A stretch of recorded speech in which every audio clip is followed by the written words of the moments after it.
when they hire actual staff. So, I mean, I'm not sure if that's something that, Bob's group might be interested in helping out with, or one of the other companies. That's just a back burner type thing. There's probably going to need to be somebody who's going to need help move them from infancy to being able to hire folks. So just back burner that a little bit. That might be, if a company can't do the $25,000, that might be something they can do as an in-kind support activity where they actually step up and at least support us administratively. Yeah. I'm just suggesting that we get that for sure. Now, if I could, when you asked about the points of contact, you're asking about the points of contact for those who made the decisions, or who is the representative that's going on the consortium from that organization, or both? That really either one. I would say both to start with. That's what I thought. Yeah, and then we can let the company decide whoever they want to have. Company or like school decide whoever they want to have be the point of contact going forward. I just want to make sure that there's I understand. Yeah, what's going on. I'd like to just get a sense of who that organizational representative is going to be for each of the organizations. Would we see this organizational meeting in October being a joint meeting of the consortium board and the authority? Right. No. Yeah, I mean, I'm just wondering. Well, I'm just wondering. You recruit these folks and you throw them in the room and figure it out. Without some guidance and background. I would envision.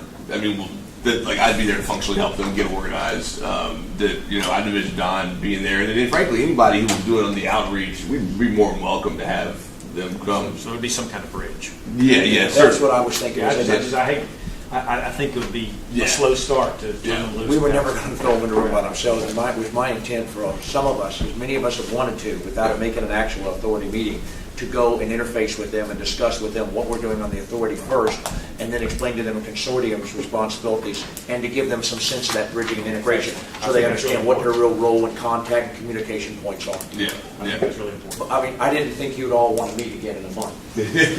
Correct. But if we can do it at 7 a.m. and stay at 6.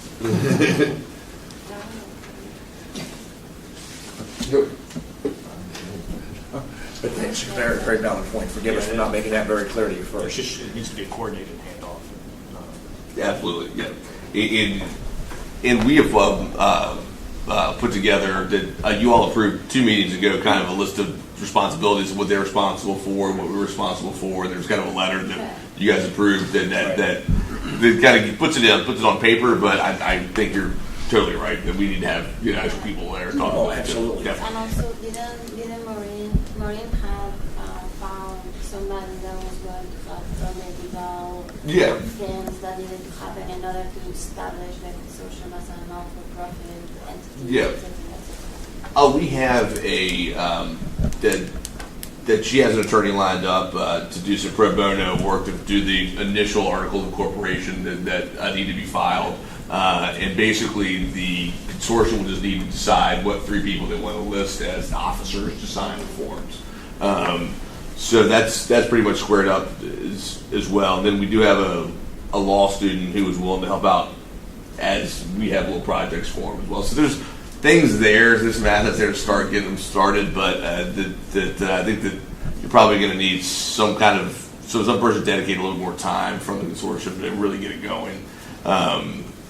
Probably, for a few months before they hire actual staff. So, well, that was part of the reason why I wanted to know, I don't know when to belabor this, the organizational representatives, so we can start talking to who might want to be the leadership, so that we ensured we had the right folks getting engaged and wanting to take the leadership responsibilities and helping to take this on. I talked to Maureen between the meetings about the support from the intern and also from the pro bono legal support about how we could structure that and how we can make sure these folks were ready to go and hit the ground running. Because I think that's going to be very important for us for the November 15th presentation to be able to say very good things, one, about what we've done as the authority, and 2, where the consortium is. Because they will have had 45 days to have begun and to give a sense about where they are. Yeah. I don't have anything else on the consortium and recruitment unless anybody else does.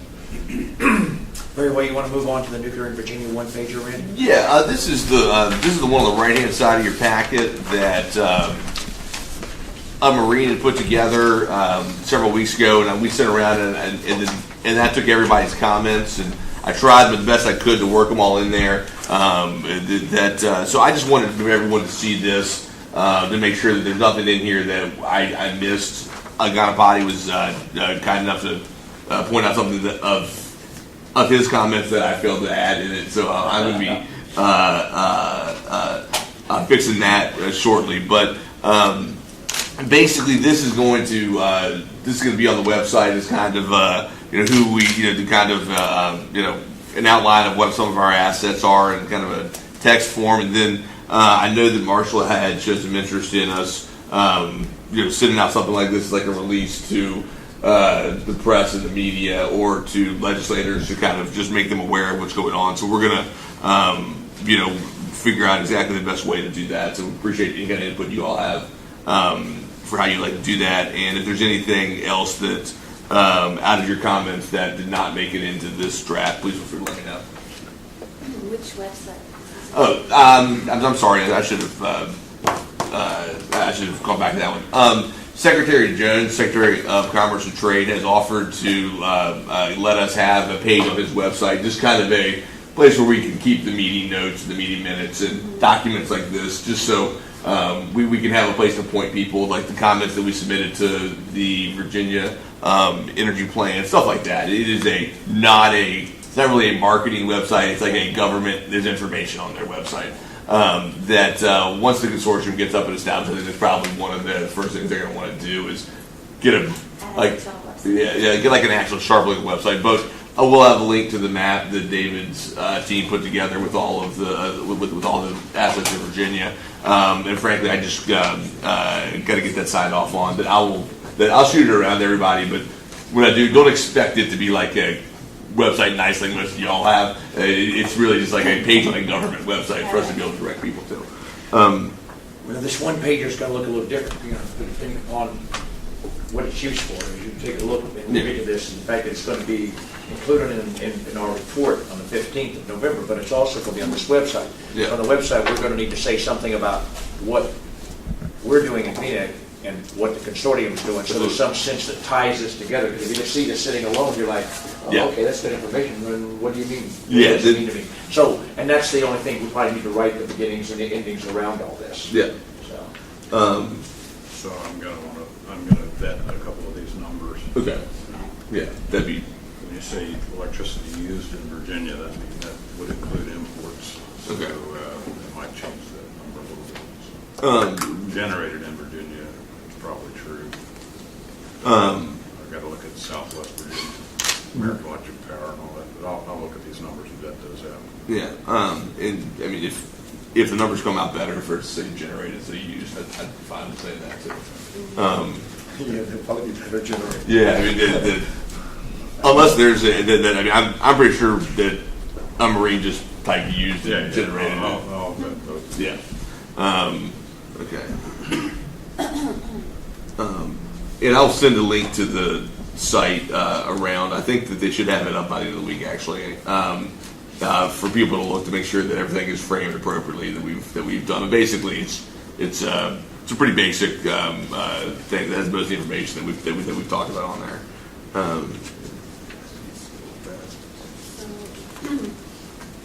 So I have a comment that is not strictly on this, and maybe this is not the right time. So if it's not, stop me and I'll mention it later. So when we met last time, there was this other write-up that Randy provided on the nuclear science and technology education in Virginia. And that was really flawed. I mean, there were quite a few errors in there. So, that was in your packet when we met last. Yeah. So there were a lot of things that needed to be fixed in that write-up. So is that also going to go into that website, or do you want me to stop talking? No. That's actually that. Sama and Ali did a really good job of going through that and updating what was with their schools, and that I actually. Was intending to get that to Barry and our other representatives from universities to make sure that he was up to speed, and that was on my list that did not get accomplished by this meeting. So thank you for bringing that up, Sama, and I will make sure that we get that circulated around to the other representatives from the universities to make sure that that's updated, and we'll have that also on the website as well. So. thank you for bringing that up, Sam. I appreciate that. And I think your question too, after we update it and make it accurate, do we intend to include it in either our presentation to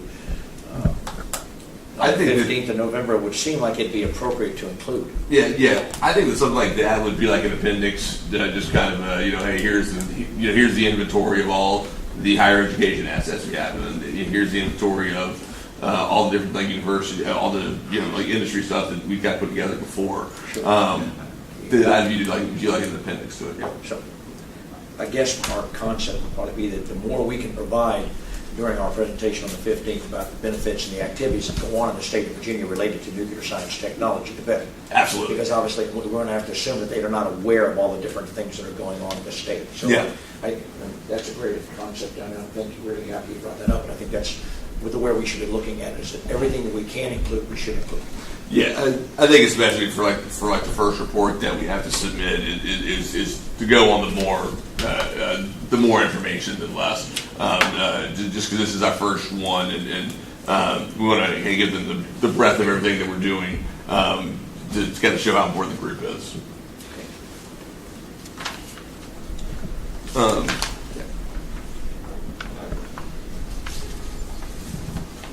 Are you in one pager on nuclear Virginia? Okay, then we'll move on to the excuse me, Virginia Nuclear Energy Plant. I'm the chair of the American Cancer Society gala in Washington. I had them all at the Redskin game yesterday, and we finally won one. So if I sound like I don't have a voice, it's like,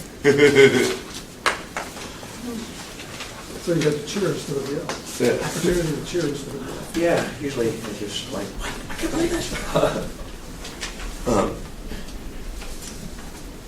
Do we give this one to Al to give a little Yeah, update? please. Yeah, just I'll refresh everyone's memory about what your role is with the energy plan. Well, the DMME is staff to produce the energy plan drafts. And as you remember, an executive order was issued by the governor that created the Virginia Energy Council, which has a term commensurate with the administration's term, and the kind of body serves on that. They met for the second and last time, and the Secretary of Commerce and Trade, who convened the Energy Council, promised to share a final draft with the council. It's now basically in the hands of the governor and his policy office to consider the many recommendations and hone in on the ones they think are appropriate and can be accomplished or should be attempted to be accomplished. There's a statutory deadline of October 1 to publish the plan. It has to be presented to several folks, including the governor, some generals, some members of the SEC, judges. But that's, as you all know, that's the beginning of the plan, not the end of the plan. The implementation of the goals and recommendations is continuing after that.